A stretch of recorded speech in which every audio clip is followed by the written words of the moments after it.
Tungi soat 00 da ayol kishi uyiga keladi va eshikni ochib uyga kirishi bilan ortidan begona erkak kishi kirib keladi.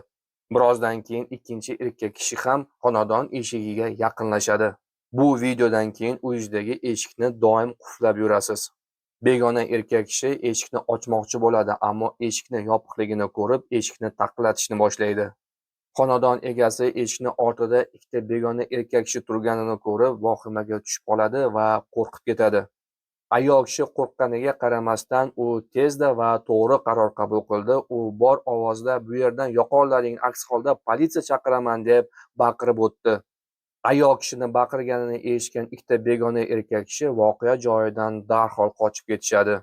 Oilangiz xavfsizligini ta'minlash uchun xonadon eshigini kunduzi ham, kechqurun ham qulflashni unutmang. Jinoyatchilar odamlarning oddiygina xatosidan foydalanishga harakat qilishadi. Ya'ni ko'pgina odamlar uyga kelganda xonadon eshigini qulflashmaydi. Ko'pchilik xonadonga kirib kelishi bilan har xil bahonalar bilan eshikni qulflashni keyingiga qoldirishadi.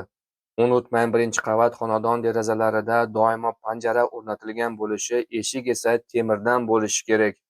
O'zingizni asrang, biz xavfsizlik haqida gapiramiz. Maqsadimiz bunday noxush holatlarni oldini olishdir. Ogohlik davr talabi.